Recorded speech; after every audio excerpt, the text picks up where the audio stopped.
Walter, sabi ni Manang Esing ay narito ka raw, kaya pumunta ako. Dito ka na ba ulit titira? Mula sa pagtawa ay sumeryoso ang mukha ni Charmaine. She saw a beautiful and sophisticated woman, who just got down from her own brown horse. Nakasuot ito ng sleeves, fitted pants and pairs of black boots. Nakataas din ang mga buhok nito. Halata mong mayaman dahil sa kutis at balat. Matangkad ito sa kanya. Lumapit ito sa kanyang asawa at bumeso. Wow! Sa harap pa talaga niya Yeah! Dito na kami maninirahan ng asawa ko. By the way, Jessa. This is my wife, Charmaine. Hinapit siya ni Walter sa bewang. She faked her smile. Hi! At bumati sa babaeng nagngangalang Jessa. Hindi man lang ito ngumiti pabalik. Napaismid siya sa tinuran nito. Yeah right, your wife. Well, tutal narito ka na rin naman, bakit hindi tayo mag-reunion ng mga kaibigan natin? Baka kasi nakalimutan mo na kami, at pulos kaibigan mo na lang sa Manila ang kilala mo. Jessa laughed with sarcasm. Of course. Sa bahay na lang tayo. Humarap si Walter sa kanya. Okay lang ba if sa bahay kami mag-reunion? Kaunti lang naman kami. Bakit ito nagpapalam sa kanya? Bahay niya yun, at ito ang masusunod kung sino ang gusto niyang papuntahin. Tumingin muna si Charmaine kay Jessa, na hindi maipinta ang mukha, dahil sa paghapit ng asawa sa kanyang bewang. Sinadya niyang patong ang dalawang kamay sa balikat ng lalaki. Of course pwedeng-pwede, para makilala ko na rin sila. And then, she kissed him but just a tap. Nakita pa niya ang pagkagulat sa mukha ni Walter. Then she looked at Jessa. She looks disgusted.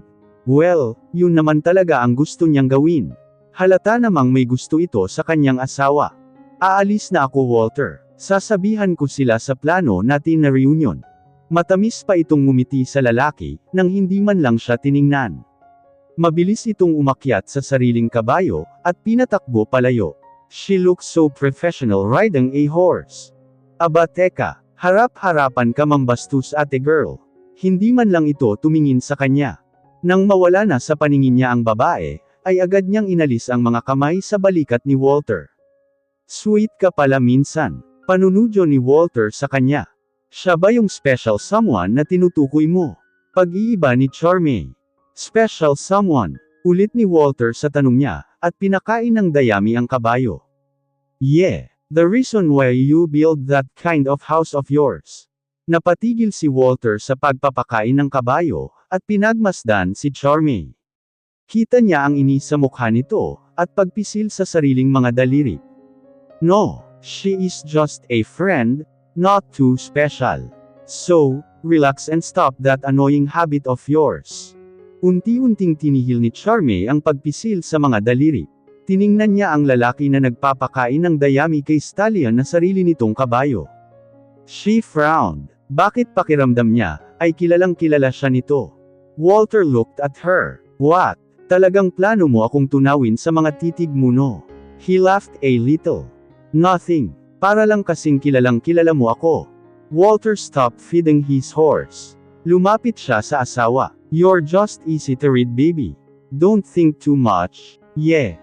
Nakatitig lamang si Charmaine kay Walter. What about maligo tayo sa batis? What do you think? Pagbabago ni Walter sa usapan. May batis dito sa loob ng hasyenda mo, o lalabas pa tayo? Meron. Parte ang batis sa mga nabili ko. Kung hindi mo natatanungin, sobrang espesyal sa akin ng lugar na yon. Lumapit si Walter sa kabayo, at tinanggal ang pagkakatali. Sumunod naman si Charmaine. Inilalayan siya nito paakyat sa kabayo, nang maayos na ang kanyang pag-upo, ay sumunod ito sa kanya. Sa likod ito nakapwesto. She gasped for breath when she felt something on her back. Lalo pa nang pinadausdas nito ang palad sa kanyang braso, bago hinawakan ang tali ng kabayo. Tumayo ang kanyang mga balahibo.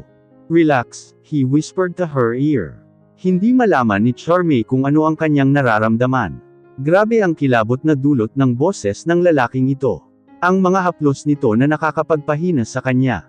It took 10 minutes at narating nila ang batis na sinabi ni Walter. Huminto na ito, ngunit hindi pa rin sila bumababa.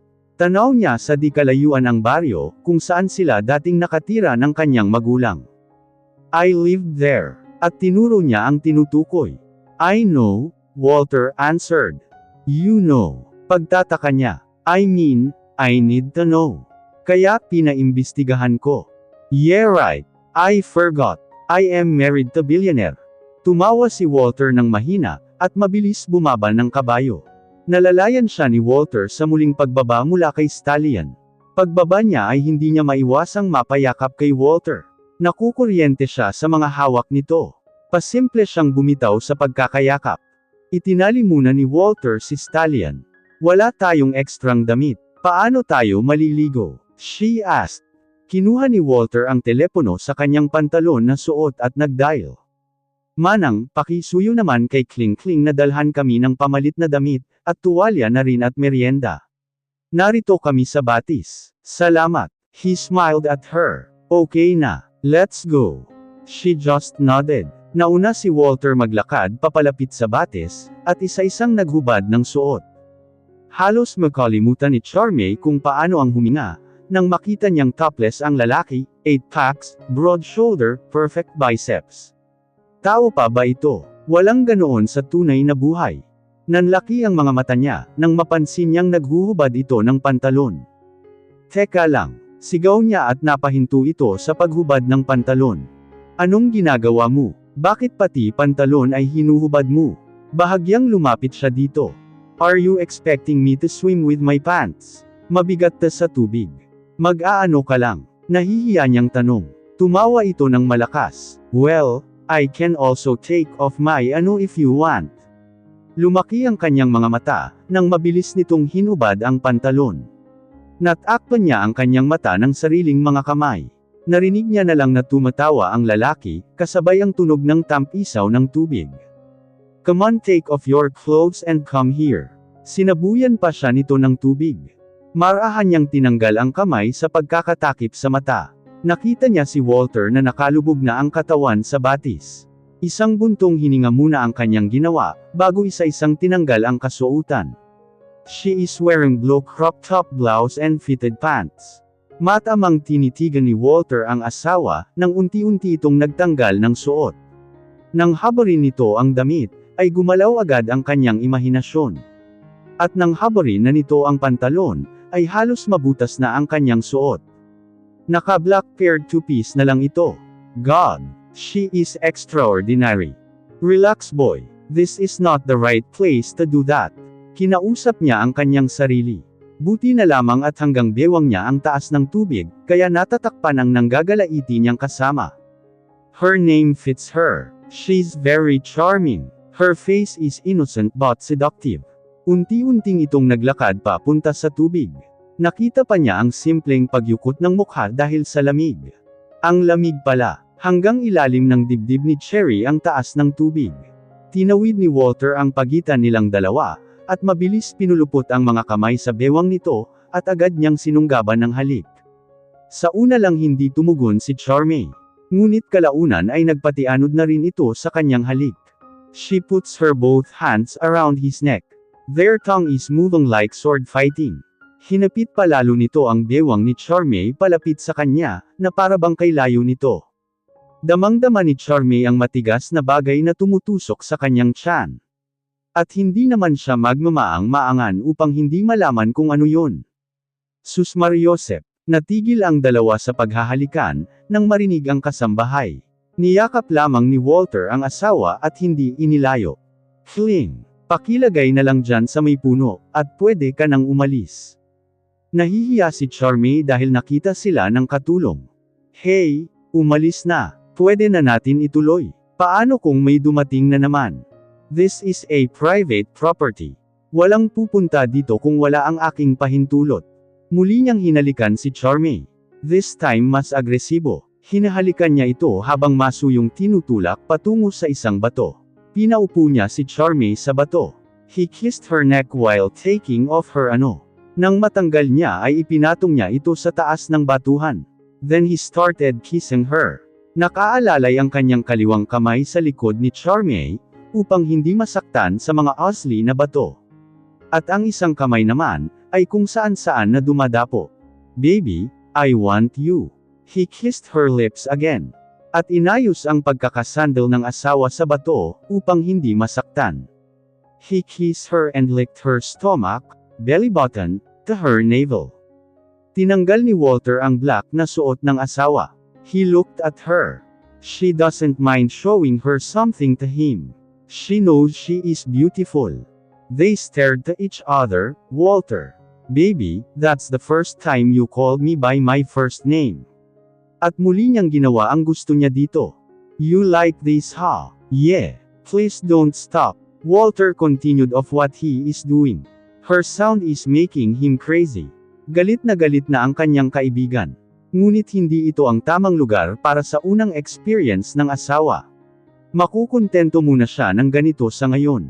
Ngunit hindi pwede na hayaan niya ang kaibigan na malungkot. Baka magtampo ito. Ibinaba niya ng kaunti ang suot, at hinawakan ang sarili. Magmamariyang palad na lang muna siya, habang nilalambing ang asawa. Baby, I love it. I can do this forever. He said. Yeah. I would love that. Nararamdaman ni Charmy ang pag-iba ng kanyang nararamdaman. Alam niyang matatapos na ang asawa, kaya nais niyang sabayan. Hinawakan ni Charmy ang buhok ni Walter at sinabunutan. Hindi na niya mapigilan pa. At sabay nilang narating ang gustong puntahan. Nagising si Charmy sa sikat ng araw. She looked at her phone. It's 11 a.m. She woke up late again. This is not her. She always wakes up early to start her day. Then she noticed a message from her phone. She opened it. It's from Walter. From Walter. Hey, baby. I didn't wake you up because you sleep like a pro. I just need to do some errands in the office. You can go out anytime you want, just make sure to bring bodyguards.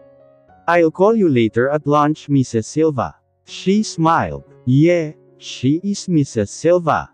Gusto niyang makonsensya, dahil pakiramdam niya ay hindi na niya iniisip si Oscar. Pakiramdam niya ay kontento na siya kung ano ang kanyang sitwasyon ngayon. Hindi pa rin sila natulog sa iisang kwarto ni Walter.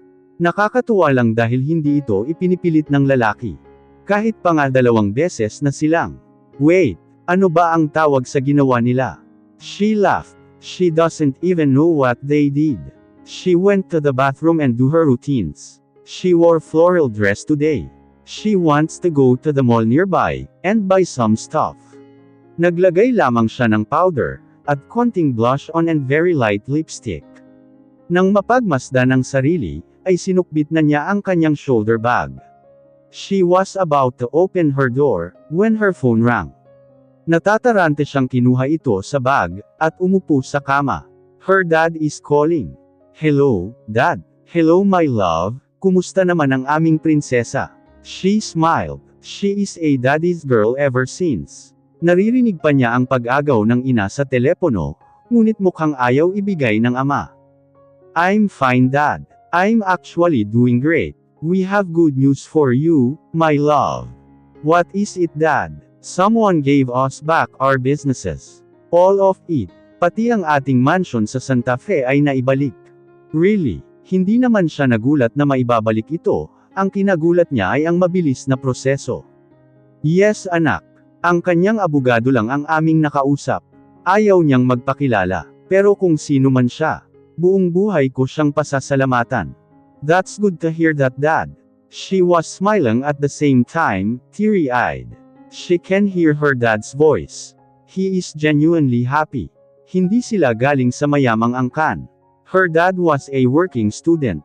He worked as a janitor, waiter and balut vendor, just so he can pay his own tuition.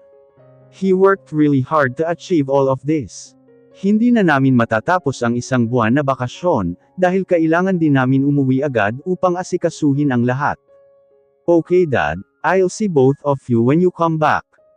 Dito na natin pag-usapan ang lahat. We love you, my love. Narinig din niya ang bulong ng kanyang mommy, at ito rin ay nag-I love you. I love you both so much. Then the line went out. She smiled and took a deep breath. At tuluyan ng tumulo ang kanina pang namumuong luha sa kanyang mga mata. Happiness is an understatement to define her emotions right now. Lahat ng pinaghirapan ng kanyang ama ay naibalik na. At yon ay dahil kay Walter. She types a message on her phone. To Walter, please call me when you can. She wiped her tears then she went out of her room. Nakita niya sa kusina si Kling Kling at Tonya na parehong kasambahay. Ay ma'am, kakain na po ba kayo? Ipaghain na po namin kayo. Tumango lamang siya at umupo. Si Manang Essing po ay nasaan? Lumabas po sandali, baka po namimili. Hinainan siya ng dalawa. Kumain na ba kayo? Tanghal iyan na o. Mamaya na lang po pagtapos nyo, si Tonya ang sumagot. She smiled, sumabay na kayo sa akin. Ang lungkot kaya kumain ng mag-isa. Tiningnan lamang siya ng dalawang kasambahay. Please. At minuso pa niya ang kanyang labi, at nagmukha siyang nagpapaawa.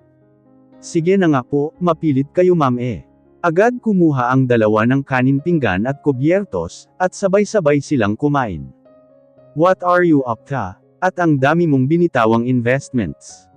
That's 4 big firms that we are talking about here, one of Walter's business advisors talked to him. First, that firm is not mine. I just gave it back to original owner. Hindi naman magiging mitya ng pagkalugi ko, kung ibabalik ko yon. He is just sitting to his table and signing some papers. Right. Pero ang dami mong investors na nag-invest doon. At ano yun, sila ang makikinabang at hindi ikaw. Like I said Nico, it's not going to be the cause of my failure. My decision is personal and not related to my business agenda. Mula sa pagpirma ay tiningnan niya ang advisor. He looked at him with no emotions. You are here to tell me what do I need to do and not what I can't do. At inilahad ni Walter ang mga papeles na pinirmahan. Inabot naman ito ng kanyang advisor. Sorry sir, saad ni Nico. Yumukod ito. I'm just concerned about your plans. Your job is to give me good advice, regarding what to do to make my business get better and not to get concerned with my personal plans. Do I make myself clear Nico? Yes sir again, I apologize. At tumalikod na ito at lumabas ng kanyang office. Napailing siya sa tinuran nito. Nagsimula itong magtrabaho sa kanya, simula pa lang nang magsimula rin siyang mag-business, at ngayon lang ito sumalungat sa kanyang desisyon. He looked at his phone and saw a message from his wife. It was 2 hours ago. His phone was on do not disturb mode, because he was in an important meeting. Mabilis niyang dinial ang number ng asawa. Nakailang ring ito at hindi si Charmy sumasagot. He redials it. Still, hindi pa rin sumasagot. Paano kung tumakas ito, at bumalik sa dati nitong nobyo? Hindi na siya mapakali. Tumayo siya at nagdial ulit. Manang Essing, nandyan ba si Charmy? Relax lang, iho. Lumabas lang sandali ang asawa mo, at may bibilhin daw. Ramdam ni Manang Essing ang takot sa boses ni Walter. He took a deep breath, at natukod ang isang kamay sa lamesa. Thank you Manang. I'll just call her again. Pagbaba pa lamang ay muli niyang nadial ang number ng asawa. Sorry, I didn't hear. Don't do that to me again Charm. Nagulat si Charmy sa tinuran ng kausap. Galit ba ito? I'm sorry. Nasa loob kasi ako ng mall kanina, kaya hindi ko narinig ang tawag mo. Biglang nahimasmasan si Walter, at muling naupo sa kanyang pwesto. I'm sorry too. I was just worried. I thought you ran away. Hindi niya maitago ang takot sa kanyang boses. Why would I do that? I thought you might come back with your ex-boyfriend, because you love him. Mahina ang boses ni Walter. Walter, I did not. Nandito na ako sa loob ng car, pauwi na rin kami. Pauwi ako sa mansion mo. Mansion natin, pagtataman ni Walter. I brought 2 of your bodyguards by the way. So rest assured na hindi ako tatakbo, pagpapatuloy niya. She heard him sigh. Yeah, I'm just paranoid. I just can't afford to lose you again. I'll die. Hindi alam ni Charmy, kung saan nanggaling ang mga sinasabi ni Walter sa kanya. Ngunit ayaw na niyang dagdagan pa ang lungkot sa tinig nito. By the way, thank you. My dad called me and they told me that your attorney contacted them, about what you promised me. Of course baby. I told you in less than a week. Sobrang bilis lang kasi. Hindi mo alam kung paano mo ako napasaya. Are you? That's all I want to know. Your happiness is my priority. Namayani ang saglit na katahimikan. Ang Walter. Yes baby. I know that you were my unknown husband. I am just starting to know you, actually. But I wanna say thank you for doing this, even though I know that I am also a strange wife to you. I just want you to know that I am willing to give it a try. And to make this marriage work. I will be a good wife to you. May tumulo na luha sa mga mata ni Charmaine. And she doesn't know why. Muling namayani ang katahimikan. Baby, walang masabi si Walter, namuo ang luha sa kanyang mga mata. Charmaine heard sounds that she knew that Walter was crying. Walter, are you okay? He laughed to hide his tears. I am okay baby, you. I don't. He doesn't even know what to say. You don't know how happy I am right now. I promise. I will be a good husband, he said it finally. Ang gon-gon ng loob ni Charmaine. Pakiramdam niya ay she's on the right track. Bitbit ang kanyang mga pinamili, ay pumasok na siya sa mansion. Nakita niya ang mga kasambahay na may buhat na malalaking boxes. Ano ang mga yan?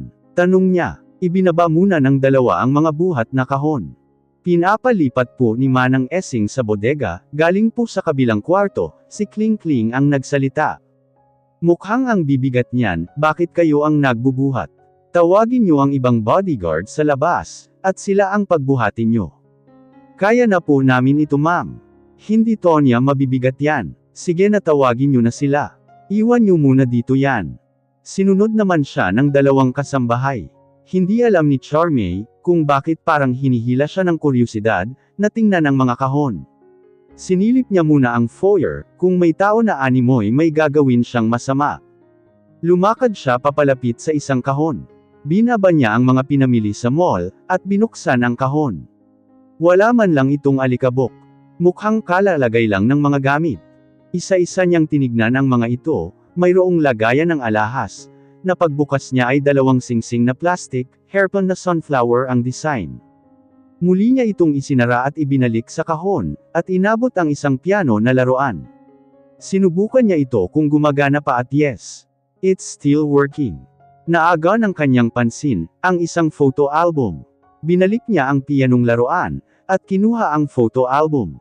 Binasa niya ang nasa labas nito.